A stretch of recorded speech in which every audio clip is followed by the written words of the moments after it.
the loins because we are back for another Marketing Magic episode. You know what we're going to talk about. If you're looking at me on the screen right now, you know what we're going to talk about. We're going to talk about Marketing Magic for the Devil Wears Prada 2.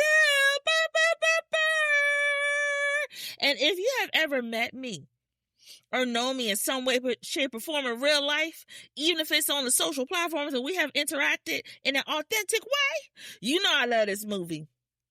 You know I love this movie. And yes, I did buy merch specifically for The Devil Wears Prada 2. I got this right on off Etsy. Surely did. I got the hat from the Old Navy collection. That was the only thing that was actually worth my time and my coins, but we'll get more into that later. So, we're going to talk all about The Devil Wears Prada 2, the cultural phenomenon that it is.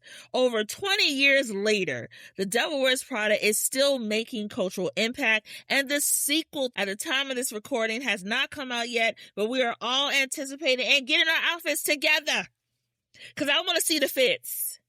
I want to see the fits. You better make Miranda proud. But the movie itself has made waves across the media platforms for its activations, for its partnerships, for all the things. And to take it a step back before we get into the actual discussion for this episode, because I do bring notes to the conversation. You can see them right here. They're right here at the bottom. The Devil Wears Prada itself, when they launched the teaser for the sequel, it already was creating buzz because everybody was talking about it and speculating. But when it was finally confirmed, I know the girlies were scrambling on all fashion ends to become part of this movie because the movie has influenced so many things from pop culture to, you know, other TV shows about fashion and things like that, to even changing the trajectory of my life as a person. When I first saw the movie, when it first came out, I got it as a DVD, actually. My Aunt Ann sent it to me, God rest her soul. She sent it to me in the mail. Y'all hush. But she sent it to me in the mail, and I called her, and I was like, Auntie, what is The Devil Wears Prada? What is this? And she said, sweetie, just watch it. And I did. And that movie shifted everything for me. At the time, I was pre-med, a freshman in college. I was miserable. You know, I did not want to be a doctor, but I felt the pressure of being a doctor because that was the expectation of me. Plus, my scholarship for college was tied into me going into pre-med and completing the coursework. But I hated it. And as someone who was born to be a creative, like when I tell you it runs through my bones and runs through my mama, my grandmama, and other women in my family's bones, being a creative is everything in who I am today. But not knowing how I can make creativity work as a career, watching this movie along with a couple other things that follow after the movie when I went back to school, watching this movie changed everything. I saw myself first in Andy, and now as I have evolved and continue to watch the movie throughout the years, I see and understand even more the Mirandas of the world and the choices that they had to make in those positions. So on today's show, for that Marketing Magic episode, we're going to cover a plethora of topics about The Devil Wears Prada 2, but we're going to focus on those key things like partnerships, brand activations. We're also going to talk about the music tied into the movie and things like that, just to give you an idea of the excitement around this movie premiere, around what they're doing, and how they're also pushing the narrative forward in what marketing can do. So grab your coffee or tea or a little sippy sip, whatever you sipping on for this episode, and let's chat. Okay, and as I mentioned, you know, this is a special episode, so we're going to do things slightly different. Normally for a Marketing Magic episode, I'll say things like, you know, the source I pulled it from, do a blurb, X, Y, and Z. Because there are multiple sources around this campaign, I will only tag those in the show notes, the sources that I pulled to talk about for the show. So The Devil Wears Prada, if you did not know, is based off of 2 books. And those 2 books talk about The Devil Wears Prada and then Revenge Wears Prada, but the 2 books talk about this world of Runway magazine. And it's a fictional world. However, it's loosely based in the reality of a former assistant's experience working for Vogue and Anna Wintour. And Miranda, the key character, is loosely based off of Anna Wintour, but if you know, you know, and also the experience of what it's like to work within the fashion industry. I've talked about this before in a previous episode about my experience working in fashion and the parallels between The Devil Wears Prada and my personal experience. And the character of Andy goes through a lot in the movie. One, Andy is someone who's from outside of the realm of fashion. She doesn't worship the magazine. She's not a fashion girly at all. She wears a lumpy cerulean sweater. If you know, you know. And she doesn't really see the value of working for Runway only as a way to an end of her becoming a journalist and getting a position with a serious news publication. So when you had this movie, and when it first came out, it ruffled a lot of feathers in the fashion industry because no one really wanted to partner with the people who were working on the movie. I believe Patricia Fields was a stylist for the OG Devil Wears Prada. And she mentioned in past interviews having a hard time finding clothing to dress the actors for the movie. And it was because Anna Wintour has, and still has, quite a grip on the fashion industry in terms of influence. She can make or break your career in a lot of different ways. And no one wanted to cross her. No one wanted to get on Anna's bad side, because that could mean either the detriment of their brand or the elimination completely of their brand. And so when it came time to create the movie, you know, it was a risk. It was a risk to see if people would respond to it. It was a risk to see if it was even worth creating and if it would actually generate in terms of money and in terms of visibility within, you know, media and different forms of press. Fast forward to today, The Devil Wears Prada has become a cultural icon. And with this Devil Wears Prada 2 movie, the Vogue team actually embraced Devil Wears Prada 2 and all the tongue-in-cheek things about it.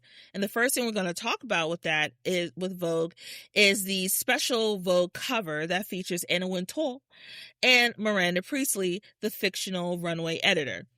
This, when I saw it come across my timeline, you guys, I gagged, I screamed, I ran around my apartment, scared my dog a little bit because no one saw that coming.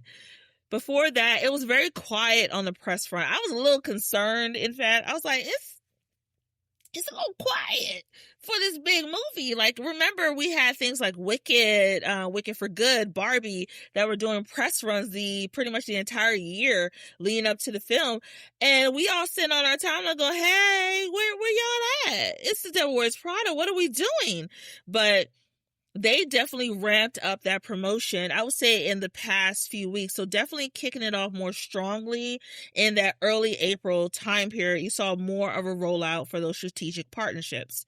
With Vogue in particular, I do appreciate how the publication has leaned into the pop cultural icon that is The Devil Wears Prada through the Vogue magazine cover, which is usually reserved for the Met Gala, and to switch that out completely to make the May issue of Vogue magazine this dual cover with Anna Wintour and Miranda Priestly, or Meryl Streep, that's her real name, as a cover is a huge deal. And then also, not only that, having the cover and the cover story that went with it, and even doing fun things like behind the scenes stuff that you saw with them meeting for the first time on the elevator, which is also a key part of the movie. When Miranda Priestly makes her entrance in the movie, when she's walking, she comes off the elevator, snatches off her sunglasses, and is holding a copy of Runway. To implement that into the campaign strategy was very smart. To have those two meet was almost like two timelines colliding. And also, too, thinking about it, that magazine itself is going to become a collector's item. It's going to help things like increase subscriptions for the magazine. Print magazines are still around, but the print magazine world is not as big as it used to be before, with a lot of publications going digital, with them going more quarterly or less, on a monthly basis to save time, to save money, and to save resources as well. And also can tie into sustainability because paper waste. But with the Vogue magazine edition, they're not only going to be able to draw in a new audience, but also maybe reattract subscribers who have fallen off in the past by having this special edition of the magazine. Another thing I love too is they tied in their podcast, the run through. The run through, if you have never seen it before or listened to it, the run through with Vogue is their special podcast in which the Vogue team goes through different things like, Fashion Month. They talk about special Vogue covers. They interview people who have been part of the magazine, helmed the magazine, etc. So it's really like a behind the scenes take on the industry from the position and worldview of the team at Vogue. What they did that was really interesting, the Vogue team, the hosts for the podcast, invited former assistants for Anna Wintour to be part of an episode. Now, being fair in this analysis, I do know that there's still going to be protection of the brand across the board and protection of brand image that is Anna Wintour. So while we heard some secrets from behind the scenes, we're not going to ever get the full truth because you have to protect the brand itself as a whole. And those people who were interviewed on the podcast also want to protect their own future as well and not burn any bridges, which is smart. But thinking about those marketing takeaways, things like fashion media, they serve as a canon builder. And I talked about it a bit before with the May cover, but making sure that May cover and other editorial sequencing within a campaign reinforce the film as a fashion event, not just a movie.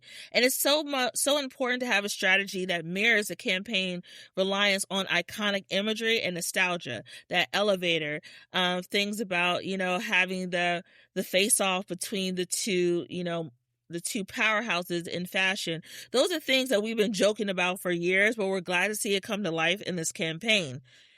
Having things like meta storytelling, deepening immersion, the run through with Vogue, as I mentioned with the podcast, having that interview with those former assistants, it creates that blur between fiction and reality. Because again, there's been so much in which people are like, is the Devil Wears Prada really what it's like to work at Vogue? Are those like the true things that really happen behind the scenes? And no one has really fully answered the question. But that gave Vogue a chance to also control the narrative at the same time. There's nothing like telling your story, but also be able to control how your story is told. And Vogue, at the end of the day, while it is a fashion publication, it is a business that is goal is to drive and make money and also protect what it has built in the fashion space. And then finally, in those marketing takeaways for Vogue, using editorial as a hype engine, Vogue's special coverage, doing things not just with the podcast, the special May edition, but also doing things like, analysis of where the characters will be today and who actually wins in the original Devil Wears Prada is so smart. They're continuing to build out this universe through the fiction of Runway, but bringing it into real life in real life scenarios. And it's also given a chance to help evaluate the campaign that some critics say is very risky by feeling overly commercial, by grounding it in a high fashion legitimacy. Once you have the stamp of Vogue, other doors open. And it also shows too now with this campaign by Vogue standing behind, 10 toes down, behind the Devil Wears Prada 2, other brands may have seen that and been excited as well to participate because they got their stamp of approval. Okay, up next, let's talk fashion, or really lack thereof. Yeah, you've seen the collections. We're going to talk about it, and I will try to be fair in my assessment. I will do my best, but I might be a little shady. So there have been fashion collaborations, and how would Miranda say it? I'm very disappointed. I am. They could have done better. They really could have, considering the basis of the movie with the Chanel boots, with the Marc Jacobs handbag, things like this stuff, the cerulean sweater montage. We really could have had stronger collections that were more intertwined into the thread of what the Devil Wears Prada is all about. It's not just about fashion, it's about curating, right? It's about fashion as a character, and it's about fashion as, a piece of the storytelling. And I do think these collections that we'll discuss did not meet the mark. One, in my opinion, did, and we'll go a bit more into that. So for the fashion collaborations, what I have so far, we have Walmart, the Scoop collection that they did, Old Navy, Amazon, Primark, and Target. I just do that in for good measure. I'm trying to be fair, but yeah, we threw Target in there too. Is whatever. But let's talk about first in those marketing takeaways. Mass retailers are monetizing nostalgia. So retailers like Target, Old Navy, and Walmart are leveraging the film's iconic fashion cues to sell accessible versions of aspirational style, part of the film's sweeping cross-promotional strategy. I do think, however, there is a way to make fashion affordable but still stylish, right? I do think it was a bit of a miss in terms of who the movie decided to collaborate with. Walmart, the Scoops collection was the best one I've seen out of all of them. Target's was lazy. Old Navy's was lazy, besides the hat that I bought. But Old Navy's was lazy. Amazon's was lazy. They were all lazy and they looked cheap.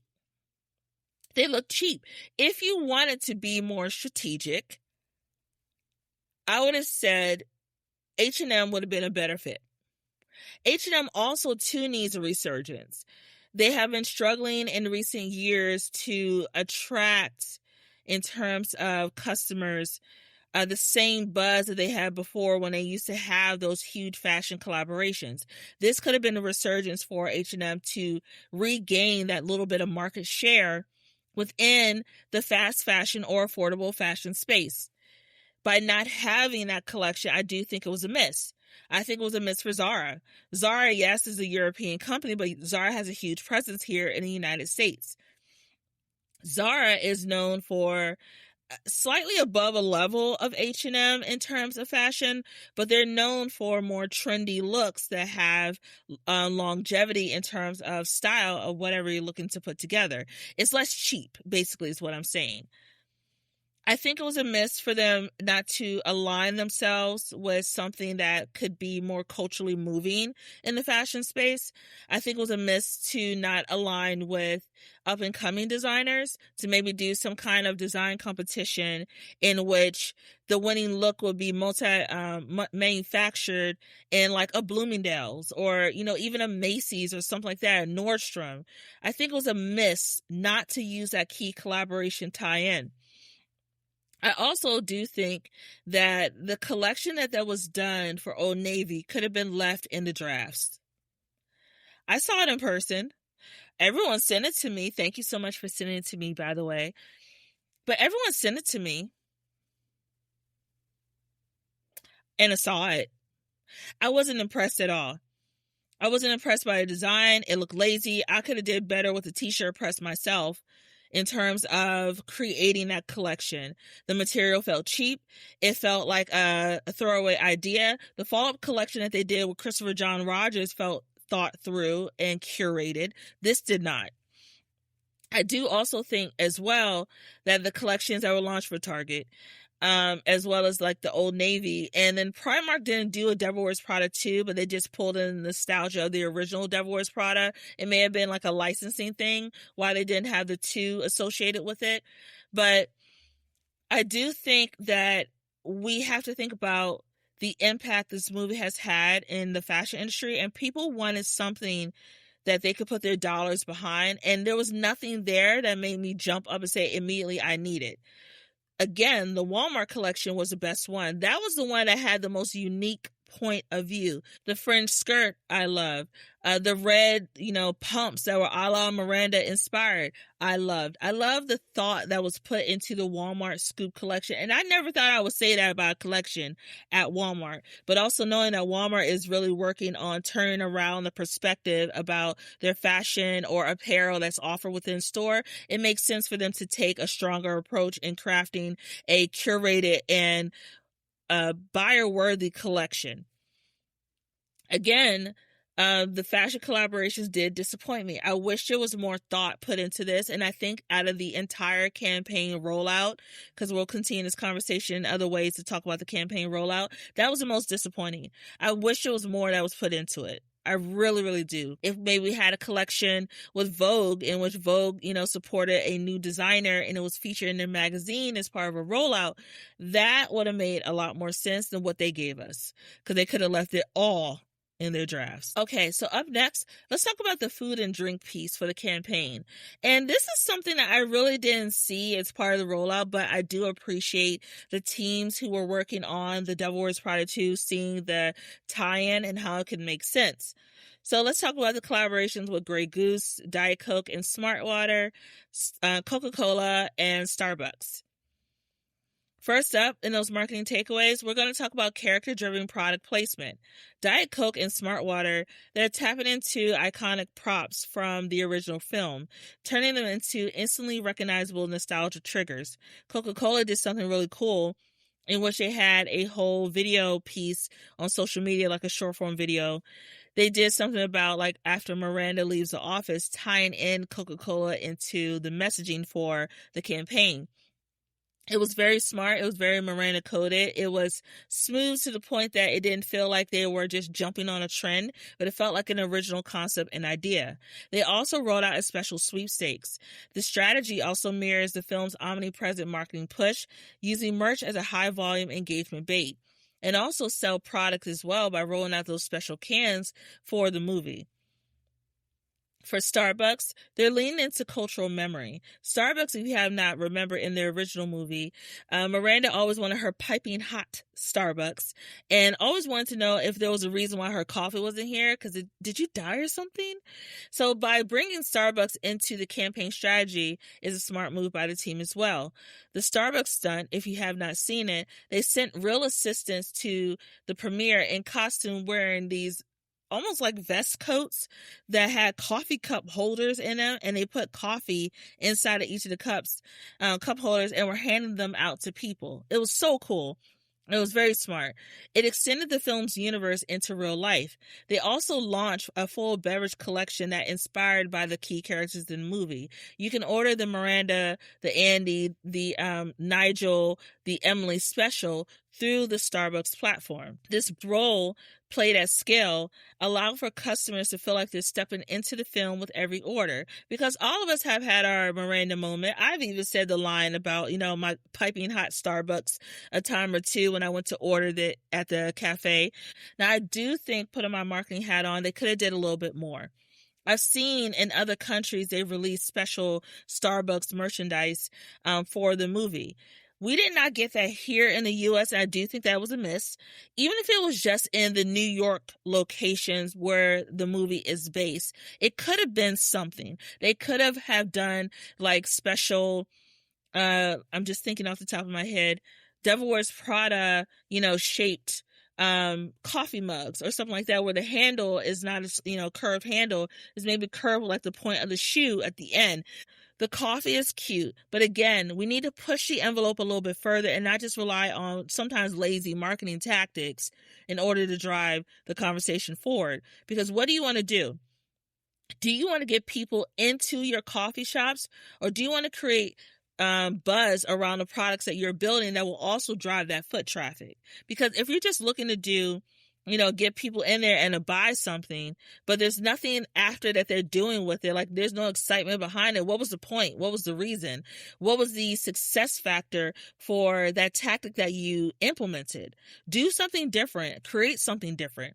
Even if they did something like, for the day. And again, I'm just thinking, had a Miranda, serving the coffee for the day, or having her not even serving the coffee, sitting in the cafe in the back, and you get to ask Miranda questions about, her favorite Starbucks order or things that she loves, from the Starbucks menu, and give you recommendations, or changing the screens to having Miranda approve coffee items and order items up there for 1 week. It could be just a quick activation, but what else could you have done to do something interesting? I don't like lazy marketing. I don't like marketing that just sometimes just leans on what's comfortable. And while the stint was cool with the coffee cups, I wanted more. I wanted more storytelling. I wanted more, considering what Starbucks has in terms of marketing reach and also in terms of tie into the movie. There could have been so much more that they could have done. When we talk about Grey Goose, let's talk about premium spirits as a lifestyle extension. Grey Goose involvement aligns the film with luxury indulgence. It reinforces the aspirational world audiences associated with Runway. Even doing something that's different, which I think this was cool, They launched a runway-inspired brand activation for the premiere, which was created by a Black woman-owned agency, by the way, in which bartenders served up the special runway edition magazine on silver trays to attendees at their door and then created a cocktail beverage using the Grey Goose. This was something I thought was different. This was something I thought was smart, and that's something that I've seen already. And again, of course, a Black woman's behind it because we're brilliant. But knowing that Grey Goose took a little bit further of a risk, instead of just saying, here's a special Miranda approved drink, they did something more. And that's what I like to see. I want to see more. I just don't want to see you be comfortable and say, hey, we did our part. But what else can you do? Because brands also, when they partner with these movies, when they partner with these celebrities or whatever, you need to see your own return on investment. So what are you going to do to invest in what makes you different and what makes you stand out in the marketing noise amongst other products that are associated with these premiere and these rollouts? Moving on to beauty. We had a few things around beauty, but namely Lancome, L'Oreal Paris, and Tresemme is what we're going to focus on. In that first marketing takeaway, we're going to talk about how beauty brands see a perfect fit. Beauty brands see the film as a natural collaboration, and it's because it sits at the intersection between fashion and self-expression. And also, if you don't remember, beauty was a part of the movie too. When Andy comes in for an interview, Nigel makes a comment about wondering if they're doing some kind of makeover or something like that, because Andy could have did it a little bit more with her appearance. She could have. It was lazy. She could at least slick the hair back in like a bun or a ponytail or something. But beauty is part of the conversation in terms of, making sure that you look the best way, not just with your clothes, but with how you present yourself overall. Andy, when she's putting on things like the lipstick or, mascara you see in the latter parts when she's in Paris, you see also her confidence starts to change over time. And beauty as well as fashion is a huge part of that. Beauty is not just a vanity metric. It's a confidence builder for a lot of people. And for Andy, when she got a chance to see herself outside of just being taken seriously for wanting to be a journalist, but for someone who also could love fashion at the same time, as well as beauty, you saw her entire position change towards the industry. And that second takeaway, let's talk about Lancome's high investment integration. Lancome's campaign includes TV spots, social videos, and premiere gifting, signaling a major bet on the film's cultural reach. They also are the official skincare partner for the movie. That's a big deal. They rolled out even a special product for The Devil Wears Prada 2, launching it specifically tying in the movie's messaging. Lancome in recent years has struggled a bit in the market to find their footing, especially with Gen Z audiences, but with this opportunity, it may give them a chance to have breathed new life into the product, into the audiences, and also into their campaign strategy. And then finally, in that last marketing takeaway, let's talk about Tresemme, ooh la la, how they elevate mass market glamour. As the signature hair care partner, Tresemme uses the film to position itself to runway adjacent while remaining accessible. Again, beauty is also, part of the overall storytelling for The Devil Wears Prada 2. Andy's appearance, when she finally gets that hair done, she needed to cut that hair so bad because she had little split ends on the end, but I'm not going to talk about the child's appearance. But when she finally pulled it all together and you saw her come through, the doors of runway wearing the Chanel boots with her new haircut, hair tossing over her shoulder, the confidence that came with it, it all ties back in together into that overall theme about fashion as a character, now beauty as a character as well, in part of Andy's story arc, and also the overall arc of building confidence. So let's get into the movie merch. Now, everybody and their mama has been talking about the movie merch for The Devil Wears Prada 2. And I would like a popcorn Birkin. But the movie merch for Devil Wears Prada 2 was one of the first big things that drew a lot of attention outside of the teaser trailer. The movie merch, or the things that we saw drop for AMC, Regal, Cinema, and Alamo, those are the 4 theaters we're going to focus on. The movie merch itself has even become part of the overall campaign strategy. The goal with this movie essentially is not just to build buzz, but to get butts in seats. And you've seen over time, I think we're going to go back a little bit, even with Barbie. Barbie was one of the first movies I started to see movie merch really implemented as part of the strategy in getting people to buy tickets. And then you saw it with Wicked, you saw it with other movies as well, and now we're seeing it with The Devil Wears Prada too. But when they released the popcorn Birkin, the way my DMs blew up, people were just so excited and asking like, oh my gosh, I need to get my hands on it. How do we get our hands on it? And the movie theaters were smart. They tied that into their ticket bundle. You buy a ticket for the movie, you can also get the bundle for the popcorn merch or the popcorn Birkin. Not only that, they also released at the theaters, you had the popcorn Birkin, you have special charms, tumblers, wine glasses, even a special edition of Runway magazine that's available, and glasses that are themed by the movie. There are so many things these movie theaters are doing because the industry is struggling right now to get those butts in seats. It is big ticket movies like The Devil Wears Prada 2, like Barbie, like Wicked, and also the Michael Jackson movie that are really driving people to the theaters. They want people to come back, but things like this also help people to come back, because if it's not a draw a lot of times, people be like, I can wait till it comes on streaming. But when you have something that's a limited edition you can only get at that theater, people are going to make their way and want to be part of the scene and do social media pieces around it too.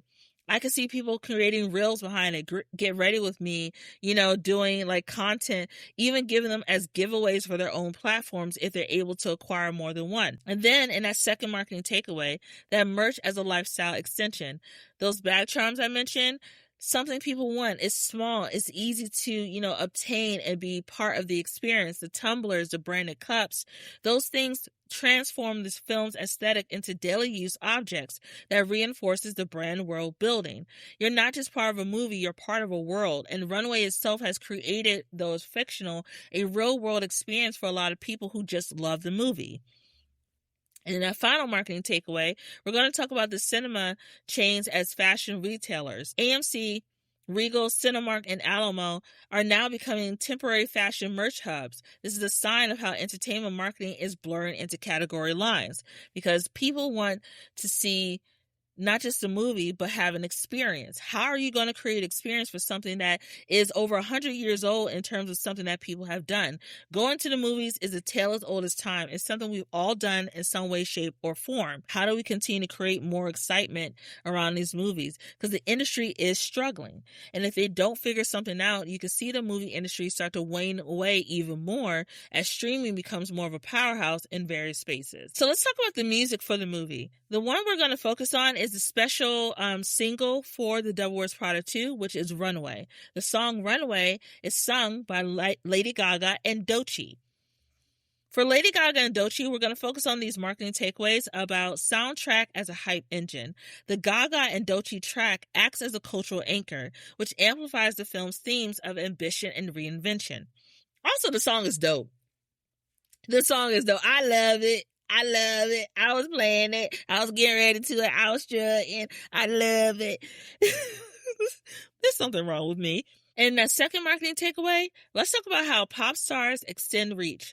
Their involvement broadens the film's audience beyond fashion lovers into mainstream pop culture. And also thinking about it too for Doechii, while she's considered a newcomer, she's been on the scene for quite a while, but having this title track on a big movie is a huge deal for her. Also lining up with Lady Gaga. Lady Gaga is a pop culture, staple now at this point. She's been out since I've been I was in college. I was over 10 plus years ago. Just don't do the math. But having Lady Gaga, who's known for her fashion, and having Doechii, who's known for, her music, her artistry, etc., and blending them together makes a lot of sense for the movie. And it also breathes new life by bringing the old into the new. And a third and final marketing takeaway, music as a pre-launch momentum. The songs released ahead of the film mirrors the campaign strategy of saturating every channel early. They are, with this film, trying to pull every single lever possible, similar to the a la Barbie situation that we had a couple years ago with Barbie and their marketing strategy, in which you saw pink everywhere. That's essentially what The Devil Wears Prada 2 is doing in a much shorter time frame. And in our last segment, we're going to talk about activations. I love a good activation. I love a good, well thought out activation. And the Devil Wears Prada 2, y'all ate those activations. Now, I do have a bone to pick with you. Why y'all always keep forgetting DC? We would like an activation. We would like a little fashion something around here. Y'all just keep going to New York and LA. DC will like some love. Before we get into our marketing takeaways, there's a lot of different things we can focus on here for those activations, but we're going to just drill it down to just a few things, okay? So first up, we're going to talk about the immersive pop-ups that build the Runway universe. The Runway magazine is fictional, but what they did was make it real. By having those activations and creating those pop-ups, they turned the fictional world into a physical experience. And for fans of the movie, this was really cool because you got a chance to see it come to life. And then in that second marketing takeaway, we're going to talk about photo forward installations to drive social media. In terms of large-scale props like the Devil Wears Prada 2 shoe, just seeing like that big red pump is iconic on its own. But having those large-scale props and the street activations, you saw it, you got excited, and you knew exactly what it was without words being associated with it. Just seeing that shoe also showed the value of brand building and positioning. The shoe itself is associated with that movie. That red shoe with the devil horn at the end of it, or pitchfork at the end, is known for being part of the Devil Wears Prada. No words are needed to describe that. You see the shoe, you know exactly what it is, and it's a draw for people. They knew what they were going to expect and see when they got to the actual activation. And then let's talk about tech and fashion integration. When they did things like at the New York premiere, the world premiere for the movie a couple of weeks ago, they actually integrated tech into the experience. Google's AI try-on at the premiere, they allow for people to stand in front of the Google AI system and have their bodies scanned to try on actual fashions in real time. By doing that, it positions the film at the intersection of style and innovation. This activation turned the red carpet into a tech showcase, aligning with the campaign's everywhere, everything approach. Also knowing too how fashion has changed over the years, seeing virtual try-on things, seeing how fashion has become you could scan things with your camera to figure out exactly where you could buy something or buy something similar. You have things like TikTok Shop that can actually hone in on items, when you select it that feature on your screen to tell you where you can find something. Fashion and tech, the lines between the two are becoming more and more blurred, and by including that in the campaign strategy was very smart by the team. And that last marketing takeaway underneath this segment, physical magazines as collectibles. Like I was saying before multiple times in this episode, you don't see print like you used to. There's more digital magazines, but having something in real life that's tangible, especially even though it's a fictional magazine, is really cool. And to take it back a little further, I did say this when they first dropped the teaser for the Devil Wears Prada 2, that it would be smart to have a tangible takeaway item, a copy of Runway Magazine. My concept, however, was having Runway Magazine take over Vogue for 1 month and do a special edition that could be like ads, call to action pages with QR codes linking to advertisers and things like that. They did actually take a piece of my idea though. They did, because the Runway Magazine actually has features and background stories about the characters, things that we knew from the original movie that fast forward in today. They also did have ads for their key partners like Mercedes with the Maybachs and stuff like that. And they also had a landing page that took you to other things around the Runway universe. So they did see my idea. They did. And it just shows how people want something that they can feel like they're a part of, but also something they could keep as a memory. This generation of Gen Z, they grew up in a digital space where everything was on a screen. They're craving the most those in-person experiences, those things that allow for them to be engaged with people. So it's very cool to have this special edition of Runway Magazine as an item that was part of that experience. And then our final takeaway, if we were to put it together with one big bow, when you zoom out across every category, the Vogue editorial authority, the mass retail fashion capsules, the beauty partnerships, beverage tie-ins, merch drops, everything around this campaign. The Devil Wears Prada 2 is becoming more than a movie. It becomes a blueprint for how modern marketing works when every industry, every platform, and every touch point is activated at once. This campaign shows that influence today isn't built through a single ad or a single moment. It is built through a fully integrated cultural ecosystem where fashion, tech, beauty, retail, media, and nostalgia all work together to create a world audience that people can step into, shop from, post about, and participate in. It's not just marketing, it's world building. That's all. Okay, I hope you enjoyed today's chat and all the numerous tangents that I went on. I'm sorry. I just love this movie so much, and I've been saving things about this campaign rollout for forever. In fact, it was so many things around this movie. I was like, I don't know how I'm going to cover it all. I had to make cuts to focus on the main things. But you can learn more about me at Coffee with Yvonne on Instagram and Threads. To find out more about the podcast, you can also find my personal account where I cut up who I am in my day-to-day life on Instagram and TikTok, aka the Clock app, at Yvonne_creative marketer. To learn more about me and my business that I own, you can find my website at pinkdollhousemarketing.com, as well as Instagram at pinkdollhousemarketing. You can slide into my DMs. That's cool. And creators, I'm going to say this every single week until you get it. Don't forget to keep showing up, keep creating, and that your voice matters. I cannot wait to chat with you on another episode of Coffee with Yvonne. Okay, bye! Florals for spring. Groundbreaking. Coffee with Yvonne is produced and edited by Yvonne Pearson. Coffee with Yvonne is created by Pink Dollhouse Marketing. You can catch the latest episodes by subscribing to Apple Podcasts or wherever you get your podcasts.